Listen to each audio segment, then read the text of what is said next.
Hey there, everyone, and welcome to Pour and Explore, a wine, food, and travel podcast. I'm your host, Nick Elliott, the wine guy.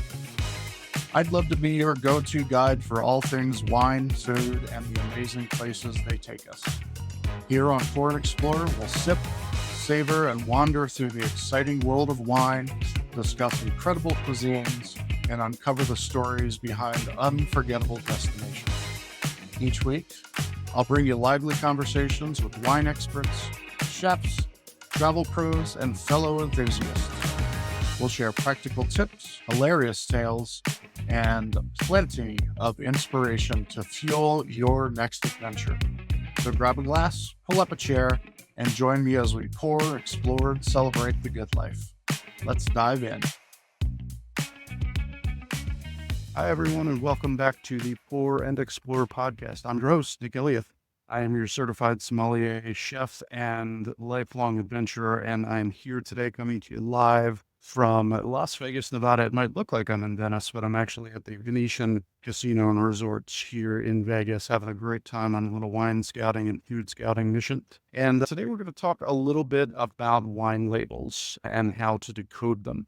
I hear from a lot of my customers and a lot of folks that I talk to that they are confused about wine labels and what's on them, what's all of the information, what does this mean, what does that mean? So today we're going to do a deep dive into how to read a wine label, get all of the information that you need from that label, and leave everything else behind. Please join me, pick up a glass, listen up, and let's learn about how to read that label that is on your favorite wine. All right, so my hope that by the end of this, you'll know how to read a wine label like a pro, spot those important details, and avoid getting duped by the fancy words and gimmicks. Grab that glass and let's dive in, shall we? All right, so let's start with the big question. Why do wine labels even matter? Well, they serve three main purposes. The first purpose is legal requirements. Many wine-producing countries have strict labeling laws, including here in the U.S., that dictate what has to be included on that label. So that's number one. Number two is consumer guidance. Labels help you understand what's inside the bottle if you know what to look for. And that's why we're listening today. And of course, there is marketing and branding. Some labels are definitely designed to attract you to the fancy words, the fancy colors and pictures and things like that. And they may not mean much to you depending on your buying habits. So today we're going to break down all of those things and give you some great tips on how to choose that best wine when you are off purchasing. Now, one important thing to note is labeling laws, they do vary by country. So I'm going to break down those for you. In France, Italy, and Spain, what we'll refer to as the Old World wine regions, that's all of Europe. Old World wine regions are often labeled by region. For example, I'm going to be going to Bordeaux in a couple of months, and you will always find those wines from that region labeled as Bordeaux. In Italy, you will see maybe words like Chianti on the label, rather than having those wines labeled by grape variety. In the New World, places like the US, Australia, South Africa, and South America, of course, wines are usually labeled by the grape variety. For example, Chardonnay, Cabernet Sauvignon, Pinot Noir, Sauvignon Blanc, etc., etc., etc. Just understanding this simple distinction can help you instantly decode a lot about the wine before you even pick it up. And we'll dive a little bit more into that in just a few minutes.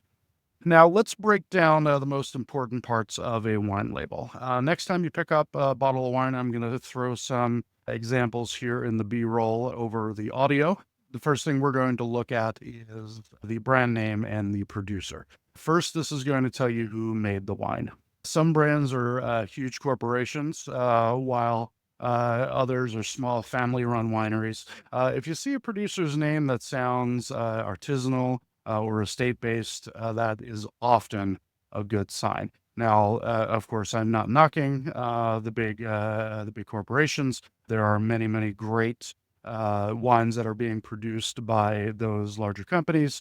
However, I, of course, love to root for the little guy, and I will typically always choose to buy a smaller label, a smaller vintner from around the world, then choose one of those big labels. But don't take my word for it. Go figure it out for yourself. The next thing we're going to look for on that label is grape variety versus the regional name. If it's a wine that lists a specific grape, Cabernet Sauvignon, you know exactly what you're getting. But if it says Bordeaux or Chianti or Rioja, that means that the wine is definitely going to be labeled by the region and it follows certain legal blending rules. And I used those three specific examples because all of those examples are going to be blends. And we can talk about that on a different episode. Another big feature of your wine label is going to be the vintage year. This is the year that the grapes were harvested. A vintage can tell you a lot about the wine, especially in regions where weather varies significantly year to year. And pro tip for you, if there's not a vintage year, it's likely a mass-produced wine. Um, so I would say don't buy a bottle of wine that does not have a year on it. Another thing you're going to find on your wine label, of course, is the alcohol by volume or the ABV percentage. This number is going to be usually between 11 and 15%. And that's going to tell you a little bit more about the wine's style. The lower alcohol by volume, 11 to 12-ish%. It's going to be lighter, a little more refreshing. Think a Riesling, Prosecco. Most sparkling wines are going to have lower alcohol contents as well. Higher ABV, the 14, 15 plus is going to be bolder, have fuller body.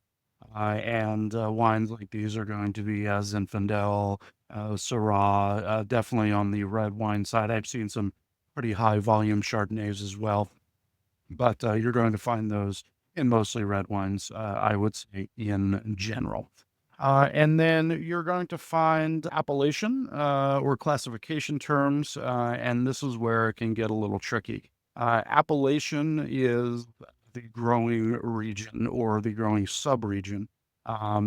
And these are also going to vary by country.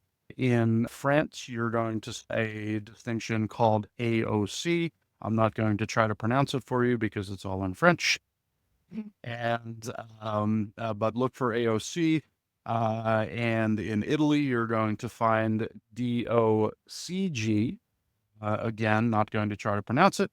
And here in the States, you're going to find the letters AVA, and these are all going to refer to the appellation or the region or subregion which that wine was produced. These are going to tell you, is it a bigger region? Is it a smaller region? Let's use California, for example. If I bottle a wine that comes from grapes harvested from all over the state of California, then you are typically going to find the distinction California on the label. But more specifically, if you find a label that Carmel Valley, for example, that's where I made wine for a long time. Carmel Valley is going to be a sub appellation. It's going to be a much smaller geographic zone than California is. So that's going to tell you a little bit more about how the wine was made and, of course, where the wine was made. California red blends, French table wine, Italian table wine. These are all going to be some words that you might find on labels as well. And again, it's going to give you a little bit of a hint about the quality. Although I've had amazing California red blends, I've had amazing French or Italian table wines. This is the kind of wine that you go into a restaurant and it's their house wine. You can buy it by the liter or the half liter, and it's absolutely spectacular. And it's literally grown right in the backyard, of the restaurant. So another fun little tip for you. Some other things that you might find on your wine label are buzzwords, marketing terms. And I'm going to dig a little bit deeper into this because I want to be very specific about what I'm saying when it comes to this kind of thing. Certain words on labels, these buzzwords, might not actually mean anything. Here's one for you: reserve. What does reserve mean? In the US, this means absolutely nothing. There's no legal definition of reserve. It's just a fancy word that we put on the label to make it sound better or more premium. In Spain, reserva, it means that the wine was aged for a minimum period of time. So again, seeing the distinction between what we're able to do here in the States versus what they can do, especially in the old world, Italy, Germany, France, Italy, etc. Very, very strict on their wine laws and how not only can they be produced, but also what their labels, how their labels read. Old vine, that sounds pretty cool, right? But unless it specifies how old those vines are, could very well be meaningless. So watch out for that. Look out. I mean, if you care, and if you're listening to this podcast, you probably care. So do a little more research on a wine. If the and you can usually find out this information by talking to someone at the shop that you're buying your wine, or you can do a little research online. Google is a wonderful thing when it comes to finding things out, and this is a great way to find out what it exactly means. And all of us have one of these cool little phones in our pocket most of the time, so we can take 30 seconds and Google, such and such vintner, Old Vine Reserve, and just read what it says and just do a little bit of research, and that can tell you a lot about what is in the bottle. Estate bottled. I'm very proud to say that I produced estate bottled wine for a lot of years. And what that means, this is a really good one. It means that the grapes that are in that bottle that the wine was made from were grown on a very, very specific place, a very vineyard and winery. Those grapes were produced on the family vineyard or the corporate vineyard, and they were also they were grown on that vineyard, and the wine was made on that property as well. So that's a really good one. If you can find something that says estate bottled, that's a very, very good sign for you that this is a good quality wine. All right. What are some of the other things that we're going to find on a wine label? Well, beyond the basics, you might see other certifications on the label, and we'll go over a few of those right now. Some of the things you should pay attention to. Well, let's start with the big one, organic wine. What does that mean? A certified organic wine means no synthetic pesticides or fertilizers were used in the production of those grapes. And to some people, that might be a very important thing. To other people, it may not. I would say a majority of wineries around the world do produce their wines by organic means. They may not be certified organic. Again, this is where a quick Google search might come in handy. Is such and such a wine organic? Put it in there, see what it says. Google's real good about that kind of thing. Another buzzword you might see is biodynamic. Biodynamic wines. These wines certainly do follow the organic principles. Plus, the growing season is based around the lunar cycles, and also a lot of holistic farming. Really, really taking into account what's going on not only in the vineyard, but also what's going on around the vineyard as well. It's very, very important. Biodynamic wines, again, you will find some certified biodynamic wines, some non-certified biodynamic wines. Sorry, that's a mouthful to say. And again, this may or may not be important to you. To be quite honest, it's not super important to me. I like the fact that the wine is also going to be organic, but whether or not it was grown on a certain phase of the doesn't necessarily matter to me. But if it matters to you, you know what? Then I totally agree with you on that. Sustainable wines. Sustainability, and this is an important one. I actually think sustainability is more important than organic because wineries that focus on eco-friendly practices, like making sure, this may or may not include organics, but most of the time it does. If folks are going to go out for a sustainable certification, they are likely going to be growing organically as well. And this is very, very important, again, to some people, to others not. But I think sustainability, which is a very overreaching term, it not only talks about the organic growing, but it also talks about, how you treat your employees and the animals that are in the area, things like that. Again, taking in the entirety of that property and the entirety of that operation and making sure it's being done in a very holistic way and in a way that very well thought of and everything is taken care of as well as it can possibly be. And another thing that you might find on a label, and this is changing in some places around the world, is contains sulfites. Contains sulfites is a required warning in a lot of places, but it's important to know that sulfites are naturally occurring in all wines to some degree. So that means we are bringing in the grapes from the vineyard and the naturally occurring sulfites that are just in and around the air and the atmosphere and on that property are going to be present in that wine. So I just want to make that very, very clear to you that all wines contain sulfites, and some wines, a majority of wines, will have added sulfites added to them. So, all of this is to say that these pointers can definitely help you make better choices based on your preferences and, of course, your values. All right, so let's talk about some pro tips for reading labels at a store.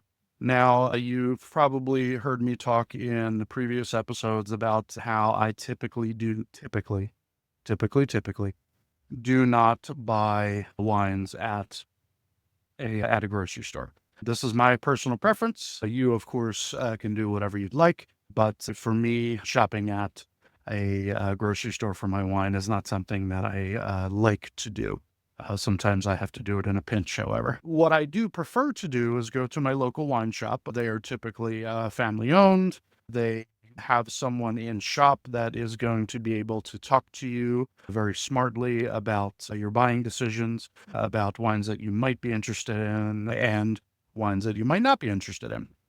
But I digress. That is, again, my personal preference. You're in a wine shop and you're looking at 100 different bottles of whatever, depending on the size of the shop. Here's how to quickly decode a label and to choose wisely. The first thing you want to do is look for specificity. If a wine is labeled broadly, California red wine, for example, it is likely, but again, not always, I'm speaking very generally, a mass market product. It lists a specific vineyard or subregion, it's likely more crafted. Number two, you want to look for that ABV, that alcohol percentage. If you like your wines a little bit lighter, a little bit fresher, stay under. If you like your wines a little bit bolder, more rich flavors, go for a wine that's 14% plus. Another little hint for you. And then try to read between the marketing jargon. This is important as well. If a label is full of vague adjectives like luscious and voluptuous without any real details, again, speaking generally, I would personally be skeptical of that particular bottle. I like when someone is writing tasting notes or aroma notes about a particular wine. It has notes of strawberry. It has notes of grassiness. It has flavor notes of dark cherry, something along those lines. This luscious wine coming from blah blah blah blah blah blah.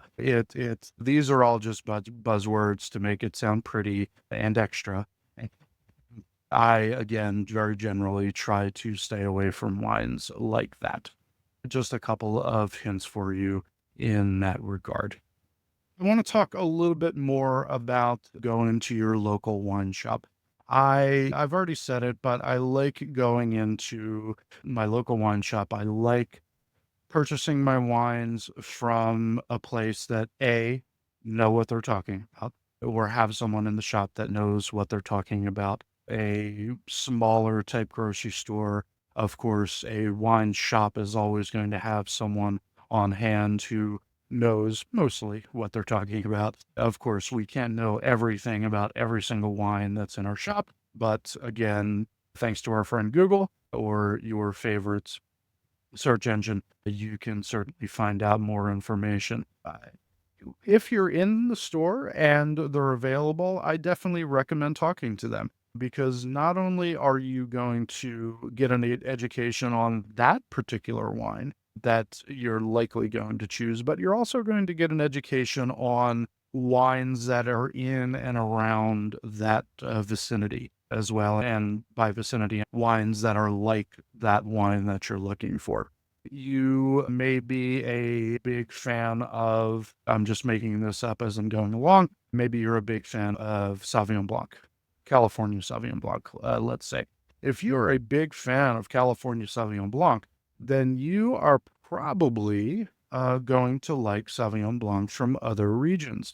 White Bordeaux, for example, is an amazing example of Sauvignon Blanc produced in quite a few different styles in France. So it's likely that you're going to find one that you enjoy. And instead of drinking, you've heard me talk about this in previous episodes as well, spread your wings a little bit and choose something that is in the area of the wine that you like and try something new.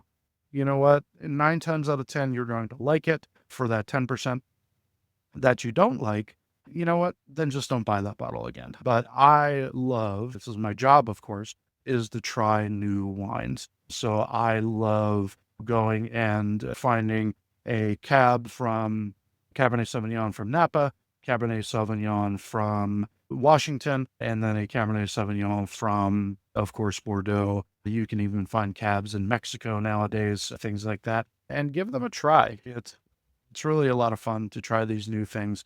And again, 9 times out of 10, you are going to be pleasantly surprised. So go into the wine shop, talk to the person. They're going to give you a great education on what's available, not only in their store, but they also might lead you to a completely different thing that you may not have tried before, which is always fun to do. That is your crash course in reading a wine label. Again, in the video portion of this episode on YouTube, on the Wine Guy YouTube channel, you're going to find all of my video podcast episodes, and there you will be able to find some specific examples that I've marked up, wine labels that can help you along during this podcast if you'd like to do that. And while you're there, don't forget to subscribe, and don't forget to leave me a comment. I'd really love to hear what you had to say. So next time you're in a wine shop, definitely take a closer look at the label and tell me what you can decipher. So to recap, we learned today whether a wine label is going to list a grape or a region. We talked about looking for vintage. We talked about looking for alcohol by volume. And these things are going to give you an idea as far as style goes. And I would say the last big thing is don't fall for marketing tricks. Just because the bottle says reserve on it doesn't mean that it's any better than the bottle next to it that doesn't say reserve on it. And of course, know the rules, at least generally, of the particular region whose wine you are going to taste. Now, I want to hear from you. If you're listening to this podcast on YouTube. Maybe you're catching a clip of it on Facebook or TikTok or Instagram. Send me a pic of a wine label that confuses you. Send me a pic of the label and I will help you decode it. I'm happy to do that. You can also DM me on social media or shoot me an email. That email address is going to be cheers@thewineguy.vin. That's cheers@thewineguy.vin. You're always welcome to shoot me an email, and I'm happy to help in any way I possibly can. And again, if you enjoyed this episode, please subscribe, leave me a review, and share it with a fellow wine lover. Until next time, everybody, remember to keep wondering and wandering, and cheers. Have a great day. Thank you so much for tuning into this episode of Pour and Explore. I'd love to hear your thoughts, your stories, and your questions, so you can drop me a line at cheers@thewineguy.vin. That's cheers@thewineguy.vin. Or let's connect on TikTok, Instagram, or Facebook. Grab those links on my website at thewineguy.vin. Until next time, let's keep wondering and wandering. Cheers, everyone.